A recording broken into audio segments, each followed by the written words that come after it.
That's cool. Well, on Yeah. today's show, we have Bay Turner. Bay, thanks, man, so much for chatting with us. Yeah, man. Jake, do you like to be called Jacob or Jake? It don't matter. A lot of people call me Jake. A lot of people call me Jacob. So I'm gonna call you J Money from here on out. I feel like that's the fit. there you go, J Money. Hey, the most important question is do you miss being a legal assistant? Even for 2 seconds. You know, one thing that was nice was that I knew exactly how much financially was coming in every month. But I would take this life all day long over being a legal assistant. I just was not cut out for that. I could go on. We don't have time, but I could go on today about all of the chaos that ensued with me being a legal assistant. It was comical. Wow. That's funny. Well, Bay, you have a pretty powerful story, and you shared, several times on different platforms, but do you mind sharing with our viewers and listeners about your story? Man, there's a lot of story to share. Just a really quick kind of intro into my life with Christian music. So I was an opera singer for quite some time. I traveled around the world singing a bunch of tenor rep, which was really fun. But in the operatic world, it's a lot about self, like how high I can sing and how far I can go. There was not a lot about other people. It was a really self-involved industry, and it just didn't align with my personal beliefs as a follower of Jesus Christ. So after kind of coming to terms with that, I just knew this operatic classical style of singing wasn't for me. I started to pursue Christian music, and I landed at Brooklyn Tabernacle Choir and began leading worship with them. There's a lot of story behind that, but it was such a special place. And in 22, I found a benign tumor in my chest and had to go to a doctor to get it removed. But in the surgery, the anesthesiologist nicked my vocal cord and paralyzed it. I ended up losing my voice, and it's kind of akin to an athlete losing a limb. It's like, this is all I know how to do. Lord knows I can't do math or something science related or whatever. All I know how to do is sing, and it was fully my identity at this point. And so it was devastating for me to hear that I'll never sing again. And J Money, once you get to know me a little bit better, the doctor said I'll never speak, or I shouldn't speak, and my speaking voice might not be the same. And once you get to know me better, that's not possible for me to be quiet, stop talking. So I think it was devastating on all accounts. But I think the hardest part is that I had made the choice to fully pursue Christian music, use my gift only for furthering the gospel and building the kingdom. And that's right when all of this devastating stuff happened with my voice. And it wasn't until some real wrestling with the Lord where he began to show me the purpose for all of that pain. I mean, is really what it was. He began to separate me as a man, who I am as Bay Turner, from what I do well. And my identity started to shift from being the singer. I'm the only singer in my family. And I just was always known in school, middle school, high school, college, growing up as the singer. But when we're Christ followers, we're much more than our gifts. And so I believe God had to put a halt in my tracks and stop me because he knew my heart for worship. He knew my heart to further the kingdom with music, and he needed my heart to be in the right place to do it well. And so it's so funny. In retrospect, I'm so grateful for the experience because it just kind of set me on the right course again. It was weird and amazing and terrible all the same. It's a lot. Yeah. Now, you mentioned the Brooklyn Tab. Did you ever get the opportunity to, like this song growing up? I remember every Christmas the radio stations would play it like every single day is Happy Birthday Jesus by the Brooklyn Tabernacle Choir. And that little bitty kid would sing it. And then I think a few years later they had another Christmas song. I don't remember the name of that one, but I remember Happy Birthday Jesus by the Brooklyn Tabernacle Choir. That is a classic, and I would like people to sing Happy Birthday to me to the tune of Happy Birthday Jesus from here on out. Thank you for the idea. I loved it, man. I'll never forget when I sang with them. There's a song, I forget the name of it, but there's a little bit of a dance to it, and you go, turn my life around, and you go this way, turn my life around, and you turn. Everybody's supposed to turn clockwise, and your boy was counterclockwise the whole time. And so there's a video of me turning opposite from all 400 members of the Brooklyn Tabernacle Choir, which was a real shining moment in my career, you know? That was great. So your story, let's dig in a little deeper. What was you talk about a gas station mixtape. What was on that mixtape? What was on the mixtape? Yes, man. Oh, I'm so happy you asked this. So my parents are divorced. My mom and dad have been divorced since I was young, so it's kind of all I've ever known. My dad lives in a little town in Texas called Waller, Texas, and it's about an hour and a half out from where my mom lives. So when he'd come and pick me up for the weekend, he would pick me up in his little stick shift Toyota Tacoma truck with a little, it had a cassette tape little slot, and we would pick up little mixtapes at the gas station that had whatever. People would, I mean, they were always different every time. And we'd listen all the way home. Music was kind of just infused into our car rides home. And honestly, I really attribute a lot of my taste for music, my heart for music, my ability to sing to those 1 hour car rides back and forth between my parents' house. So funny, little bit of a tangent, but it's like a thing that maybe the enemy meant for evil, God turned around for his good and ended up working out a really beautiful story. But anyways, there was always a lot of different types of music, but my little young mind had never heard the sounds of like a Luther Vandross and a Stevie Wonder and Donny Hathaway, these like soul singers. I'd listened to country music growing up. My mom likes like rock music and heavy metal, Aerosmith and all those kind of people. And I never really like took to it. I love country music, but something about that soul sound just clicked in my brain. And I began sort of like diving deep to try and find that again. And that kind of began my journey into singing and music. I began to replicate the sounds. And yeah, that was what was on the tapes. I wouldn't trade it for the world. Yeah. A lot of people were like, "What is a tape?" Yeah, I know, it's so crazy. I was born in '96, so I'm like, I know what it is, but I mean, like I never used what is it called again? A floppy disk?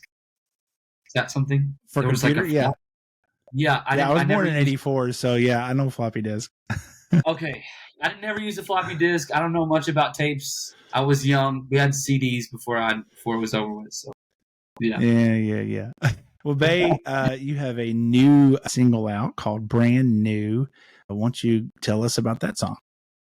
Yeah, man, it's exciting. We had an interesting time in the writing process. So I started out. I came from the classical world, and I think my team was like, man, we want to utilize some of these big sounds from the classical world and start to write music that's kind of in that similar vein. And we landed in almost like a soulful Southern gospel kind of lane. And it was fun. We had a really great time. But then we started to kind of just test things out with radio stations and just ask around, like, what do you guys think of this sound? And it wasn't quite hitting for people. And for me, it also wasn't really quite, I didn't feel settled in that style of music. And I went on a water fast for 7 days. And on the 8th day, right after the water fast you ate a cheeseburger. I ate a cheeseburger. Amen. Wagyu beef, lots of cheese. Yeah, praise God. Real bacon. And a little ranch. People are so weird about ranch. I'm in Florida and I asked for ranch and they were like, what? Anyways, I'm ADD. Let me get back on track. So I had a meeting with my radio team and they were like, yeah, this music is great, but like there's just more in you.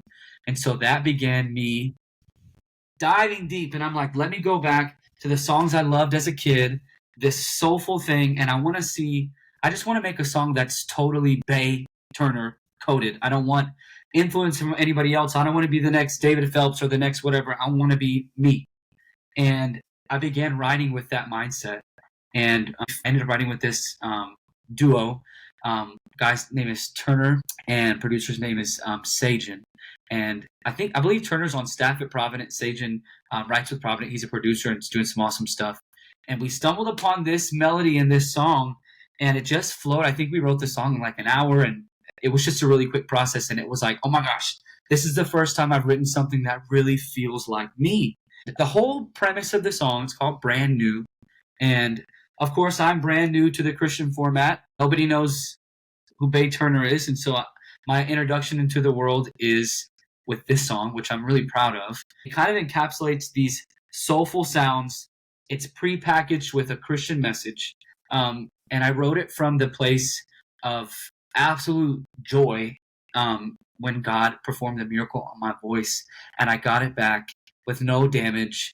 God made me totally brand new. And so I wanted to write a song for that person that's either new to Jesus and is like high on life and everything's so amazing and exciting, or the person that God's just like, that just wants to celebrate like a God win. That's where we wrote the song from. And my heart is that it just infuses joy into whoever gets to listen to it. And I'm really proud of it. Yeah. You had mentioned that no one really knows who you are, but we do have a fan question for you.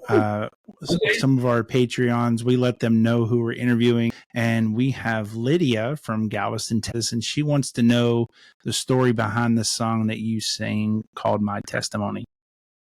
Wow. Oh my gosh. Okay, Lydia, thank you for asking that question. Half of my family's from Galveston, Texas, so that's really awesome. My grandmother grew up in Galveston, Texas on Q&A Street. So Lydia, if you know what that is, hello. So the story behind My Testimony, I told you I was with Brooklyn Tabernacle, but there was kind of a transition period in time from when I lost my voice, got it back, and then began sign my record deal. I signed my record deal last year in June. But that time between getting my voice back and the record deal, a lot of stuff happened. And one of the things that happened was I was on a TV show called America's Got Talent, and I needed a song stat to be able to put up because I had none of my own music out. And I'm like, if I'm going to be on a national stage, I might as well have something to show for it. So I got with my buddy Kevin and his wife Amber, Kevin and Amber Camp. Kevin's an incredible musician. He works with Israel Houghton's produced one of his records, and Grammy Award winning guy. His wife's an incredible musician, has an incredible heart. And we kind of just like, he laid a beat down, and he's an incredible drummer, musician. He laid a beat down and we kind of just flowed. And I was like, we should just write a song about how good God is, about how, my testimony is pretty crazy, but I didn't think I had enough time in one song to tell the whole thing. So I kind of just made a little bit of like a generalized message, and we got the song done in like a week. I made an album cover, album art thing, whatever, in Canva in like 3 minutes and posted it, kind of just like haphazardly put it online. And I ended up actually really loving the song. It's kind of fun vibe. Yeah. Yeah. You had mentioned America's Got Talent. How was that? Man, it was pretty out of body. I had no You nerves. killed it, by the way. You killed it. Thank you, J Money. You should have got the golden buzzer, man. Well, it's funny. I probably shouldn't say this, but a little insider secret: the golden buzzers, there's a certain amount that they're allowed to have per, and they kind of pre-plan them out.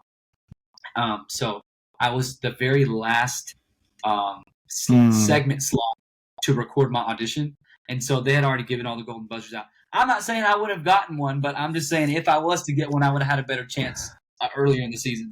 The experience was incredible. I mean, it kind of, people ask me what it was like, and it was really special, but I think the one thing that I got from it was just validation. And I'm first and foremost, I'm validated by my sonship under Jesus Christ, but just to have somebody believe in me enough to say, hey, here's like 5 minutes to just be in front of a national television audience and get to sing for Simon Cowell and whatever. It made me feel like, okay, maybe I really can do this thing, this music thing. It gave me just a renewed sense of where I could just believe in myself and give it a go. It was really fun.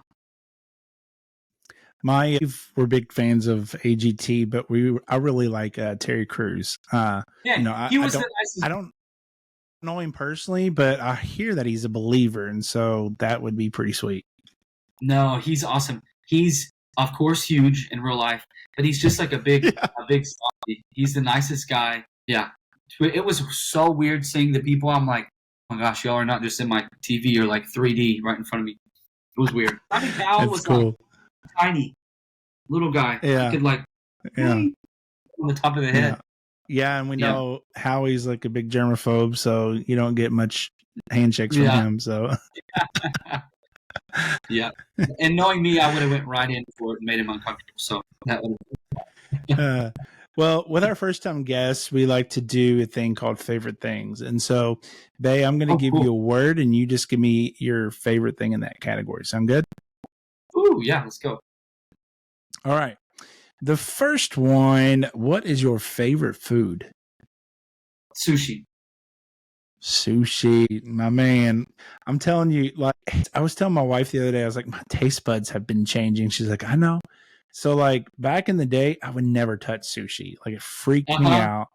And, like, for the last year and a half, like, I love sushi. And we have this restaurant in Mount Dora. It's called Wave. Shout out Wave. And they have a sushi burrito. And the thing is wrapped with rice wrapping, and they can fry it, and it's got tuna in it and crab. And, oh my! Then they have like this crab rangoon mozzarella sticks. So good. Yeah, you do sushi the right way. I love it. I love sushi. Yeah, I like love sushi. A good yellowtail jalapeno. Have you had that? That's delicious. Oh, yeah. Come on. Get on it, J Money. I don't know if you've ever been to Publix, but on Wednesdays at Publix, you get $5 sushi days. Okay, I'm going to have to pray about that one because I don't know if I'm down for a Publix sushi. No, they make it in-house. Yeah, and yeah, you can get a roll for $5, and it comes with the sauce and everything. So, all right, I'll give it a go. But if I get some food poisoning, I'm calling you. It's coming out both ends. I'm going to be screaming. Lord, I just have to bless it. Really bless it before. Yes. Yeah. Do you have a favorite movie? Oh my gosh, that's so hard. Maybe Forrest Gump. I just almost said Forrest Frank. That is not a movie. Forrest Gump, I think. He's an artist. Yeah. I think for now, I'm going to say Forrest Gump's my favorite. Okay. Is there a show that you like to binge or watch? So my fiance and I just got done watching Suits, which was pretty cool. But I feel like the real good Christian boy answer would be The Chosen. I mean, that series is pretty awesome. Yeah. It is. It is amazing. That's a good Christian answer. Yeah. It is. A show that my wife and I... the Suits part and just put in The Chosen. Shout out Angel Studios. A show that we started watching, and we're on season 3, is This Is Us. Oh my gosh. That's a rough show. I got to write with and she's become a friend. Her name is Chrissy Metz. I got to write with her a while back last year. And just the best humans, best people, best plot, storyline. I love the show. Yeah. Yeah, the writers are crazy good. I'm going to watch it though, so I don't cry in front of my... Is there a favorite musical artist of all time? My gosh, these are so hard. Okay. I'm going to have to say my favorite musical artist of all time for today. Okay, because it's going to change. It morphs. I've been really getting, and this is like very nerdy thing to say, but I've been really getting into, because I used to listen to classical music all the time. I used to perform it for a living. And I started working out, just got back in the gym. And I am a weirdo, and I work out to Bach a lot. He's a genius. So I'm going to say my favorite musical artist of today is Bach. Tomorrow it's going to change. I just want everybody to know that. But today, I'm going to go with the Little Bach. Little Bach Prelude will put me in the right mood. You know what I'm saying? Yeah. There you go. You can't say Bach because he don't sing and he's dead. Is there a dream duet, someone that you would love to sing with? Oh my gosh. Someone living. There's many dead people. Would be amazing. Yeah. Well, you can mention someone dead. Okay, I'll say Whitney Houston would be amazing. Dead. Oh yeah, that'd be great. Dolly Parton. Hands down. I'd lose my mind if I got to sing with good old Dolly. She did a song. Actually, they released it this past Friday with Blessing Offer, and that's a good song. My boy, I gotta go listen to that. I bet it's so crazy. That's a good song. Yeah. That'd be awesome. That's a good one. Do you have a favorite ice cream flavor? Bluebell Cookie Two-Step. If you haven't tried it, it's It's Oreos and cream with cookie dough inside, and it's so good. Ooh. Bluebell. I love the banana pudding one. That's a delicious one too. That's up there for me. Yes. Yeah. Yeah. But Bluebell, you're going to be paying like $9 for a tub of ice cream. I'll do what I got to do. That's money I'm willing to spend. That's for sure. Yeah. Every time I go to a store, I'm like, that stuff ain't never on sale. It's like, well, and don't read the back of it. My fiance's got me into reading the back of labels, and I'm like, now I feel guilty every time I eat a stupid 900 Bluebell. carbs for a bowl. Like, no wonder I'm working on my father figure before I'm a father. It's coming in. There you go. Do you have a favorite podcast that you like? Blurry Creatures. If nobody knows what it is, yes. Are you blurry? Dude, okay. So I wish my brother was on. We could talk about this. Todd Smith from Selah. Yes. We've talked to him several times, and he told us about it. And at first we were like, you're weird. After we talked, insane. My brother listened. He got hooked. He was like, guys, I'm telling y'all, check it out. It's going to blow your mind. And we're hooked. We're hooked. Man, yep. So I got to go to a Blurry Creatures. We're going to have him on the show too, so. Shut up. Who are you having? Yeah, Luke. He's awesome.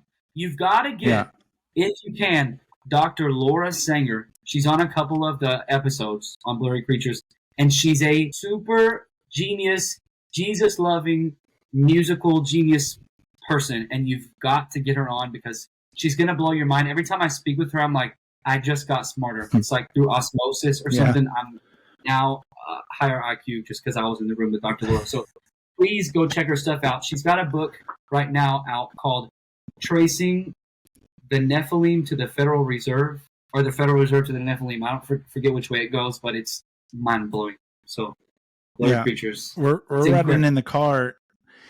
We're on a road trip, and I'm listening to, I think it was the episode about the mermaids, and they're playing like they're playing like the clips or whatever, the mermaids screaming. My wife wakes up from the nap, and she's like, what are you listening to? I was like, it's mermaids, and they're real. Let me hear this. I'm focusing. And she's like, Jacob, turn that off. I'm like, no, it's mermaids. I'm telling you, Blurry Creatures is the real deal. It's blown my mind. I'm here to tell you. Mm-hmm. Yeah. Yeah. It's good stuff. Oh, do you have a favorite Bible verse? Oh, gosh, that's another hard one. Okay, favorite Bible verse of today, because I was reading in Zephaniah 3:17, where it talks about God singing over us. And, man, it has blown my mind. I think as I'm getting ready to walk into a marriage season, of course, I'm thinking about kids and becoming a dad. And for some reason, I read through it, and I've read it my whole life, and it's been awesome, but it didn't click with me fully until last week. To think about the intentionality and the heart of the Father to sing a song over us. I think about me singing over my kid and the like amount of love and detail and attention that I would have to do that. And so it just clicked with me, man, we must have a really awesome Father in heaven that would be willing to sing a song over us. And also, could we get a mixtape of what that sounds like? Because could you even imagine? I mean, that would be crazy. Lord, if you're listening, please drop it down for me. A little mixtape of what that sounds like. And I might just record the song, and you might just catch me with the devil word or two if after that's over with. There you go. Song. Yeah. When you get married? November of this year. Okay. Nice. Yeah. Congrats. Thank you. Y'all went like 5 or 6 kids? Okay. Relax. Honestly, if I could, I would have maybe like a cheaper by the dozen vibe, maybe 12, but I just don't know how you could possibly love that. TV show? Yeah, exactly. Don't have enough brain capacity, I don't think so. Maybe 3 would be my max. But I come from, there's 5 of us, so who knows? Same here. There's 5 of us. Okay. Where do you fall in the mix? Yeah. I'm the oldest.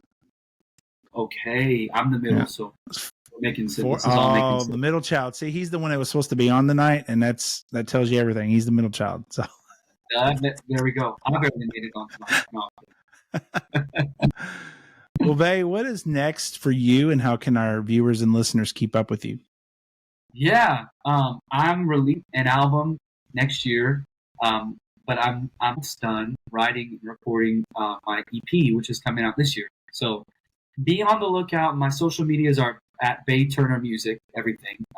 BAY, like San Francisco Bay. Bay Turner Music. We just released the first song brand new, and there's a couple other singles that are going to follow. So please keep up. I'm so excited to put some stuff out. It's like music that I'm just so proud of. So hopefully you guys enjoy it too. Now it's middle May. You need to be thinking about it. Are you going to release a Christmas song or two this year? Now this, I have palpitations just even talking about it. Christmas time is my most absolute favorite time of the year. And my goal in life is to release a Christmas album. So if my label Centricity is listening, please let me do it. I would lose my mind to be able to make a Christmas album. I do have a couple Christmas duets written, so y'all stay tuned because one of those will come out. One with Dolly? Yep, Dolly Parton's on my next. Yep, I'm coming in That's hot, right. starting off in the industry well. Well, Bay, to wrap up, I'd like to see if you'd be willing to share something that God's been doing in your life recently that would help build our viewers and listeners' faith. Yes, I'm so glad you asked that. So this is kind of just right in line with the revelation I had with Zephaniah 3:17. I was reading in the Old Testament for a while, and I think my idea of the heart of the Father was kind of skewed because he can be a little harsh in the Old Testament. But my goodness, the way that he's revealed himself to me, reading the scriptures, specifically in Zephaniah, but kind of getting back into the New Testament, the way that he's revealed his heart for me has really shook me and humbled me to my core. Anybody that's listening, there's nobody that's too far gone. There's nobody that's too messed up. There's nobody that's done something that's too crazy in their past for the Lord to love them. I always thought that maybe what I did before I came to know Jesus disqualified me to be loved. But my gosh, if you could just get a glimpse for how much your Father in heaven loves you and cares for you and has the hairs on your head numbered. He's just such an incredible God and has such an incredible heart for you. And if you don't feel that, you don't feel loved, you feel alone, just know your Father in heaven is there and cares so much. I can't emphasize it enough. Yeah, that's good. Bay, thanks, man, so much for chatting with me. And brand new, your brand new single is out now. And hit him up at Bay Turner Music, right? That's it. Yep. Awesome. Well, thanks, man, so much for chatting with me. Hey, thank you so much, Jay Money. This is awesome. I had a great time. Yeah. Nice to meet you.